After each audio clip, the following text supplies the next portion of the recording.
and welcome to this week's edition of Get Booked. Hey Jennifer, what are we talking about today? We've got another fun square in our book bingo. We are talking about award-winning books, which is perfect because the awards for the Youth Media Awards just came out on Monday. So we know what you're going to talk about. Yay! Although I don't have this month's winners, this year's winners, but I have a lot of past winners. I know. I feel like sometimes the winners sneak up on you, and then we're like, oh, we should order that like right now. Or they've already been on order, or yes, or they're checked out because they're so popular, which is great. There is that. Like, I feel like, I can't remember, did Jerry Croft's Class Act win this year? No. No. But New Kid won last year. That was the big one. Yes. And that one's always off the shelf. I don't know why I thought about that. Anyway, so what else are we going to talk about? So here's our award-winning one. So this is the last, not the last, but we have some new bingo cards coming up for February. So you can still work on this. You can work on this card throughout the year. But we do have some new stuff coming up, which we'll talk about. Yep. Cool. So should we books now or list first? Books now. All right. Always books. Do you want to go first? Yay! Okay. I don't know why you asked me that. I always want to go first. I know, I just rolled my eyes too because that's how which book you picked. I love this book. I talk about this book all the time. So Sarah Dessen won a couple years back, and I don't have the exact dates. It might have actually been last year.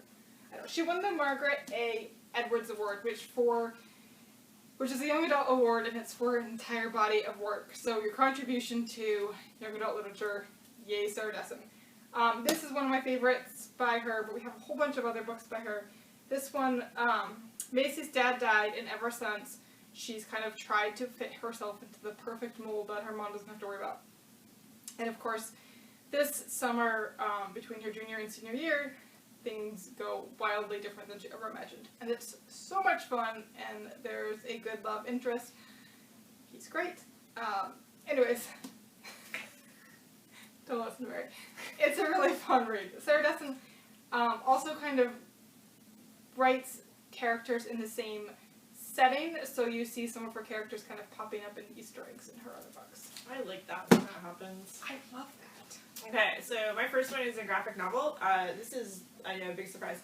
I almost picked that, that's why. I know. So I was like, no, I'll save that for her. I was surprised you didn't, because I could have gone in several different directions. I almost picked Monstrous, which won a couple of years ago. So I picked Laura Dean Keeps Breaking Up With Me. It's written by Marika Tamaki, and it's drawn by Rosemary Valero O'Connell. So here's the cover. It is a fantastic YA book. It's definitely for like the high school reader. Basically, oh god, what is the main character's name? I read this like a year ago. Freddie Riley is dating Laura Dean.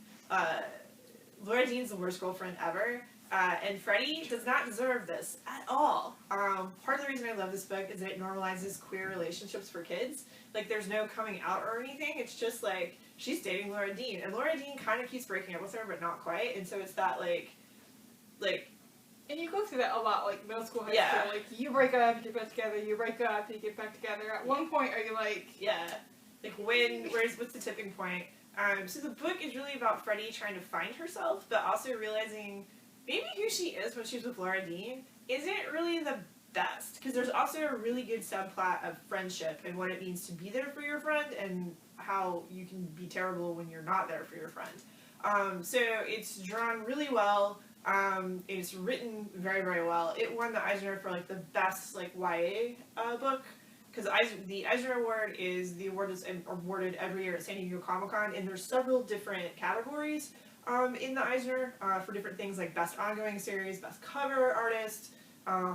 They'll usually do like Best Archival Collection, and they have a YA one. They have like a kids too. I really want them to do like a middle grade. I don't think there's a middle grade yet. I can't remember, but I don't think it is. I think kids and middle grade get lumped together, which is kind of a shame for middle grade because it's its own right now. Yeah. Anyway, so yes, that was my first one. What would you like to talk about now? I've got The Hate You Give by Angie Thomas. Her new one just came out. Her new one did just come out. I should have picked it up. It just came out. We have it. It's called On the Come Up. It's actually a companion-ish to this book. It's about... No, I thought there was a third one that just came out. Or am I thinking of a different author? I'm thinking of a different author. On the come up, just no, it's not on the come up. I forget what it's called, but it's her father's. It's her father's story, so it's like way back. The cover's red. Yeah, it's historical fiction for YA now. Great. So I wasn't wrong. Okay, cool. But it's what is it called? I can see it. I can see the cover. I am the best worst librarian. Forget what it's called too. Anyways, this won the Morris book. So the Morris is a award winner for the best debut YA book. And this book knocked it out of the park. We've talked about it a lot. It's a Black Lives Matter book. There is a police shooting, and the main character, I want to say, is Star. I was thinking of the actress who plays it, and I was like, it's Amanda, and I was like, that's not right. Close, but no. Amanda's the You're getting there. girl who plays her in the movies, which is also a really great movie. Anyways, Star witnesses the event, the murder, and she is kind of caught between two worlds. She goes to a private school, but she lives in the black side of town, and things are a little bit different for her.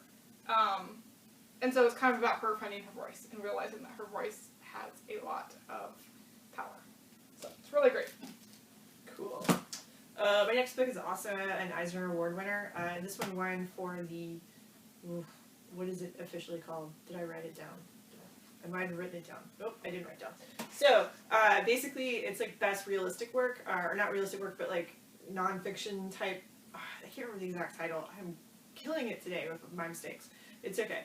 So this one's called George Takei's They Called Us Enemy. So most people know George Takei as Mr. Sulu and Star Trek, but it turns out when he was growing up, he was actually in an internment camp. So, yeah, this is his experiences growing up in an internment camp during World War II, or as another term for them, because they really were, concentration camps. So, and it's most of the people that were rounded up they were all Japanese, and so there's the whole, like, what if they're working with the enemy kind of thing, and they're not. Most of them are just middle-class working Americans that suddenly had to go live in the middle of nowhere, under pretty bad conditions, too. So this is his story, and it's really well done. I mean, it'll make you cry. It's right up there with March. It is absolutely amazing. I wouldn't be surprised if we get an adaptation of this at some point, as far as like an animated work or even like a realistic Netflix adaptation. It was really good. Mm-hmm. Speaking of March, I'll just skip down to the bottom one because I've got March. March. Oh, I didn't mean to push you on that. It's totally cool. So this is book 3. It's the final book of the trilogy about John Lewis's events. The whole trilogy was amazing. This won the NBA, which is the National Book Award. Super great. Again, these books are kind of hard to read because they're just so powerful and so heart-wrenching. You're just like, oh, how, why are we like this? But really, really great and very powerful. Cool. My next one's also a National Book Award winner. So it's Sing, Unburied Sing by Jessamine Ward. This is an adult book. It is an adult fiction book. Jessamine Ward is able to bring together just a really, like, emotionally complicated story. It's basically a road trip book, but the road trip is, what are the main characters' names? Jojo's 13, and his dad is white and is in prison, but his mom is black, and he does have father figures in his world, but it's all on, like, his black side of the family. I don't think the white side has, like, much to do with them. And so the mom put him and his little sister in the car, and they were going to pick up his dad. And his mom isn't always the most available parent for them either, so there's complications with that. They're living in Mississippi as well, so this is a book that really kind of gets into race and class and your place in it, and what do you do as a young biracial man kind of caught between two worlds. So it is a very, very good read, so I highly recommend it. My next one is Jason Reynolds' A Long Way Down, and you can see from the cover, so it's about, you see from the cover, there's 1, 2, 3, 4 different awards. So this book won a boatload of awards, which was great. So it has the Walter Award, which is the book award for Walter D. Myers books. It was a Newbery Honor Award. It was a Prince Honor Award. And it was a Coretta Scott King Honor Award. So, all the awards. It's funny because it's an elevator. It takes place in an elevator, and so you have all the elevator buttons, and you could just like kind of put all the awards in the elevator buttons. All right, so this book is about Will. He has a huge decision to make. His brother Sean has been shot dead. He hears the news. He goes home. He gets a gun. He gets in the elevator, and it's a story of him going down the elevator, and in that time he has to kind of figure out what he's going to do. Is he going to go for revenge? Is he going to kind of stop the cycle and let it be? And people get in and out of the elevator, and they get in and out of his life, sort of. And his brother is kind of in there with him, and it's really good, really powerful. Takes place in not that long of a time, but there's a good chunk of things to discuss in that. Is that a novel in verse? It is. Oh yeah, it is. Mm-hmm. It is. It's a novel in verse. It also just got adapted to I forgot about that, graphic novel, so there's a graphic novel version as well. Yes, and just for some people that may not know, what is a novel in verse? Novel in verse is a novel that's a story, but it's told in a poetry format. So each poem is like a part of the story. Yeah, and it's becoming more and more popular in YA particularly, and we have some very amazing authors coming out with some fantastic work. It's just an amazing way to put like some kind of like harder concepts to deal with into I guess easier ways to understand almost in a way. It's also just kind of fun to play around with different language because you don't always get the language play in different books, so it's kind of fun because sometimes the poems will be in different shapes and it's cool. Yeah, it's really cool. Alright, so switching gears a little bit, I've got Anne Cleves' The Long Call. So this won the 2020 Agatha Award. So if you are a mystery reader and you're like, I need to think of something, or I want something to read that's I haven't read before, but I don't know, but I want a mystery, check out the Agatha Awards. You can just go through and see if you've read any of them or not. So this one is about a detective in North Devon, Detective Matthew Venn, and he grew up in a very evangelical conservative family, and then he walked away from it. So he thinks he's done. But as it turns out, there's a murder on this beach, and it's going to kind of pull him back into that world. So if you like a solid mystery, this is what this is, but also the conflicted detective who's like being pulled back into a world he escaped from, that also is featured in this too. And Anne Cleves is always a solid read too, so you can't go wrong. Cool. My next one is also a novel in verse. This is called The Poet X. And this is about a girl who writes poetry. She is, what's her name?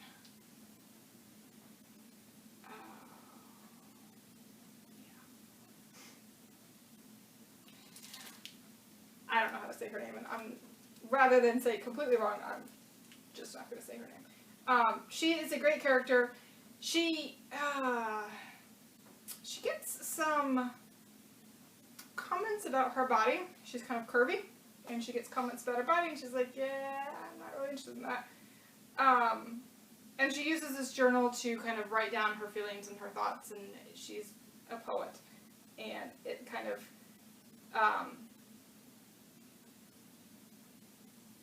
she's kind of using it to make sense of what's going on in her life, and it's really great. This one won the Prince Award for Best YA novel. So it was a National Book Award winner too. Yes, it won a lot of awards. Mm-hmm. It was on a lot of everybody's list because it again was really good. So sometimes when we get it before the award season comes out, it will look like this, and then after it looks like this because then they put all the stickers on it after if you get it after that. So that's why they look a little bit different sometimes. Cool. So my last book is James S.A. Corey's Leviathan Wakes. This one, switching gears, this is a Hugo Award winner for Best Science Fiction Series. So the Hugos, if you're into like science fiction fantasy, that's where you want to go. You're like, oh, I wonder what's been nominated. Or I wanna see like some different reads I may not have. I usually try and get all the nominees. Sometimes I can't. Sometimes it depends.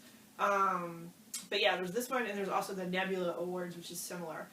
So this one also should seem familiar because Leviathan Weeks is the first book in the Expanse series. So yeah, and that's a pretty popular show on, I think it's on Amazon. Yes. Okay. It started out, I think, on the Sci-Fi Channel, but it moved. Yeah. How can you keep up sometimes? But yeah, you can watch it on Amazon. So basically, if you want a giant science fiction, Civil War, political thriller, I mean, I often see like spy stuff kind of comes in there too, Yep. like mystery, like this is your book series. Like this will keep you warm all winter because there's like 7 or 8 books I think at this point. We have them all, and they're very, very good. So if you want, you can read ahead. I think unlike George R. Martin, like James Corey will finish the series. So how do you dig? Can't even talk to you right now. But these are super good. And then also you can watch a series or vice versa. So yeah, that's what I got for my award winners. Do you want to talk about February's book bingos? Of course! Alright, why don't you go first? Because you're very excited. I am very excited. So I don't think it's any surprise the 2 that we picked. That's right, there's 2! What do we do in February? What are the themes for The February? big February themes. We've got romance and... We've also got Black Voices because it's African American History Month. Yay! So, we've started... Okay, I have to make a confession. We didn't quite get these into our Encore staff picks, but I've started with these. There are some in our Encore staff picks. We have, there's Royal Romances there, there's a YA book there, Small Town Charm is there. There's not a lot right now, but I'm going to add more. So we're trying to add a bunch of these, and of course we're going to talk about these all next month. Yep, and so what Jen's talking about, if you go to our library catalog, you can see we have different tabs, and we have one that says staff picks, and when you go on the staff picks one, it's basically all of the things that we have highlighted. And so If you're in the Colchester Library. If Yes. you're not in the Colchester Library, you see every library staff picks. right, so you have to limit it to Colchester. If you have any questions about this, just give us a call. We'll walk you through it. Yeah. But yeah, so you can see what we have picked. We should also put this on social media. So, and like, are you doing? Because I haven't put mine in yet. So when you did you just do all romance, or did you do it by the themes and the squares? Themes in the squares, All right, because cool. we don't want you to have to do too much work. Cool. So So yeah, there is also stuff on the back too yes. that talks about that. Yes. So you get your usual squares. So what are some of your squares? So as I said, we've got Small Town Charm, that's on Encore. Young Adult Romance, which is totally my jam if you ever need YA romance. That's on there. Royal Romance, also my jam, that's on there. But we also have like fake dating and enemies to lovers, basically all the romance tropes, which are amazing. Historical romance, holiday romances. I could go on and on about romance, so if you ever need romance, hit me up. Cool. So for Black Voices, we've got squares like romance, young adult, biography, memoir, social justice. It takes place in an African country. Curtis Scott's King Award, sports, sci-fi fantasy. If it's a slice of life, possibly a political book. If it has to deal with voting or civil rights heroes, also things with book with a color in the title. It goes on and on and on. So we'll have a lot for you to choose from, and I feel like probably, as always, a couple books you read will probably hit 3 or 4 squares at once.